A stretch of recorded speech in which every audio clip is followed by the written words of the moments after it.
밀양 표충사의 사명대사에 비해서 국가에 중대한 사안이 있을 때마다 땀을 흘리는 일이 벌어진다고 합니다.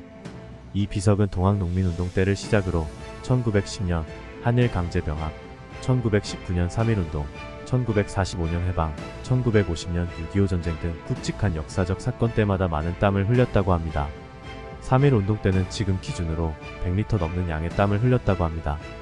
밀양 표충사 신도님들 말에 의하면 사명대사가 도수를 부리는 것이라고 전해지고 있으며 사명대사의 신비한 능력은 입적 후에도 지속되고 있다고 전해집니다. 사명대사는 한국의 역사가 급변하던 조선 중기 시기에 경상남도 밀양에서 유명한 사대부 집안 명문가에서 태어났습니다. 사명대사는 7살에 유교를 통달할 만큼 총명했습니다.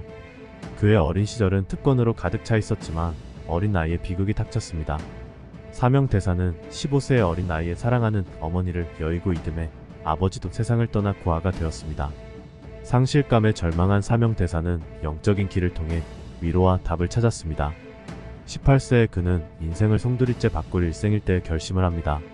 승려가 되기로 삶을 바꾸는 결정을 내렸고 승려가 되는 것은 사대부 후손의 삶을 포기한다는 의미입니다. 그 후 3년 주기로 열린 합격 인원은 단 60명뿐인 승과에 급제하게 됩니다. 사명대사는 32세의 나이에 봉은사 주지로 청거되었으나 이를 사양하고 서산대사가 있는 묘양산에 가서 서산대사의 수제자가 됩니다. 봉은사 주지는 당시 스님으로서 최고직이었습니다. 이렇게 바다처럼 광활한 불법의 세계를 탐구해 중생을 구제하겠다는 뜻의 사명의 이름을 얻고 비로소 사명대사로 거듭나게 되었습니다. 그 후로 금강산, 팔공산, 태백산 등 여러 산을 돌아다니며 선수행을 하며 지식추구, 깨달음, 타인에 대한 봉사에 헌신했다고 전해집니다. 문학과 철학에 대한 사명대사의 뛰어난 재능은 금세 드러났습니다. 그는 불교 경전 연구에 몰두했고 당시의 저명한 학자들과 교류했습니다. 그의 지적 능력과 철학에 대한 깊은 이해는 그를 다른 이들과 차별화시켰고 동료들 사이에서 인정과 존경을 받았습니다. 사명대사는 자신의 영적 여정을 계속해서 더 깊게 파고들면서 세상의 심오한 상호 연결성과 그 속에서 자신이 맡게 될 역할을 이해하려고 노력했습니다. 그는 자신의 길이 곧 사랑하는 조국의 운명과 얽히게 될 것이라는 사실을 거의 알지 못했습니다. 어느 날 외출 후 유점사로 돌아오는 길에 무언가에 쫓기듯 혼비백산 도망치는 승려들을 보며 발걸음을 멈췄습니다. 이때 새파랗게 질린 승려가 사명대사에게 일본군이 침입해 금은보화를 찾다가 나오지 않으니 승려들을 죽이려고 한다고 전했습니다. 금강산 이 깊은 산속에 일본군이 있었던 이유는 바로 임진왜란입니다. 사명대사가 49세가 되던 1592년에 일본이 침략하여 전쟁이 벌어지는데 이것이 바로 임진왜란입니다. 임진왜란 발발 2달 만에 일본군이 유점사까지 약탈하러 온 것입니다. 사명대사는 망설이지 않고 일본군이 장악한 절 안으로 들어가서 승려들을 구하기 위해 곧장 외장에게 다가갔습니다. 필담을 통해 사명대사와 외장은 대화를 나눴고 이때 외장이 불교 신자임을 알게 되었습니다. 사명대사는 외장에게 불교는 살생하지 않음을 가장 중요히 여기는데 어찌 이러는 것이냐며 불교의 교리를 들어 외장이 잘못을 꼬집었습니다. 그 후 외장은 사명대사의 질책에 승려들을 풀어주고 일본군을 금강산에 철수할 것을 명령했습니다. 그렇게 일본군을 물리치고 한 달이 지난 후 사명대사에게 다급한 내용의 편지가 왔습니다. 조선의 승병들이여 일어서시오. 조국이 살아남을지 아니할지 모두가 이 싸움에 달려있소. 우리 일치단결하여 결정의 싸움터로 진군합시다. 이 편지를 받은 사명대사는 깊은 고민에 빠졌습니다. 전쟁터에 나가려면 불교에서 가장 엄하게 금하는 살생을 해야 했던 것입니다. 또 결정을 망설인 이유는 승려들에게 참전을 요구한 인물이 바로 사명대사의 스승 서산대사였기 때문입니다.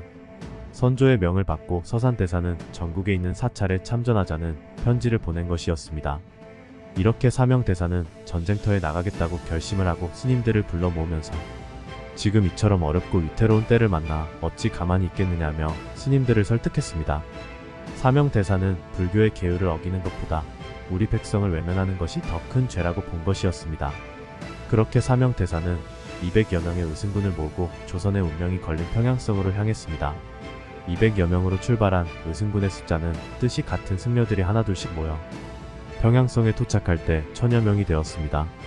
평양성에서 만난 서산대사는 사명대사에게 전체 의승군을 이끌어달라며 부탁을 합니다. 이렇게 사명대사는 의승군 총대장이 되어 2,500여 명의 의승군을 이끌고 전투를 지휘하게 되었습니다. 사명대사와 의승군은 뛰어난 전투력으로 평양에서 외병을 크게 물리치고 2,000급을 베었다라는 기록이 있습니다. 이렇게 큰 활약에 힘입어 한양을 되찾을 수 있었습니다. 사명대사는 임진왜란 때의 활약한 공을 인정을 받아 당상직의 벼슬을 받게 되었는데, 이것은 그 당시 승유업 불정책 아래 놓여있는 조선시대 상황으로 볼 때 파격적인 조치였습니다. 사명대사는 임진왜란이 끝난 뒤에도 큰 업적을 세우게 되는데, 선조의 명을 받아 일본 사신으로 파견을 하게 되는데, 이때 사명대사는 일본과 화친을 맺고 잡혀있던 포로 3,500명을 데리고 귀국을 하게 됩니다. 이 공을 인정받아 종이품에 해당하는 벼슬을 받게 됩니다. 사명대사는 말년에 해인사에서 1610년 67세의 나이에 입적을 하게 됩니다. 이런 사명대사는 살아있는 부처라고 불리며 여러가지 일화가 많은데, 그중 가장 유명한 것은 예언으로 유명합니다. 사명대사는 예언으로 유명하고, 타너스님은 주역에 의한 지식으로 한반도와 주변 세계 여러 나라에 대해서 예언을 했는데, 사명대사는 비범한 신통력으로 미래를 보는 안목이 있지 않았을까 생각해 볼 수 있습니다. 사명대사의 예언으로는 다음 내용과 같습니다. 우리 조선이 지금 만국의 기운이 다하고, 또한 앞으로 많은 첩경과 어려움이 따를 것이나 모든 것은 하늘의 뜻인, 즉 앞으로 우리 조선은 그 기운이 온 천하에 떨칠 것이다. 그러나 그것은 이 조선이 만국의 위기를 2번 더 넘기는, 또한 나라의 기운이 다한 후 만국이 되고, 또한 나라를 2번 빼앗기고, 또한 우리 동족끼리 싸운 후일 것이다. 하지만 그 이후 이 땅의 주인이 될 만한 자들이 나타나고, 그들은 이 나라를 지배할 것인즉 우리 민족과 나라에 오는 400년 뒤부터 트일 것이나, 이상하구나, 그 이유가 보이지 않으니 하늘의 기운이란 알 수가 없구나. 이에 나를 따르는 시동 하나를 시켜서 수호 가문을 만든 이 암흑 속에서 대대로 삼부경을 지키고 이 나라에 있을 그 주인될 자들을 보호하고 따르게 하니, 이제 나는 죽어도 여한이 없어라. 여기서 만국의 위기는 정묘호란과 병자호란을 뜻합니다. 그 뒤에 나라가 망한다고 했는데, 예언대로 조선 왕조는 끝이 나게 됩니다. 나라를 2번 빼앗긴다는 예언은 일제강 전기 때 한 번, 그리고 미국과 소련의 신탁 통치를 받는 것으로 해석합니다. 그 다음 동족끼리 싸운다고 예언한 것은 바로 한국전쟁으로 해석합니다.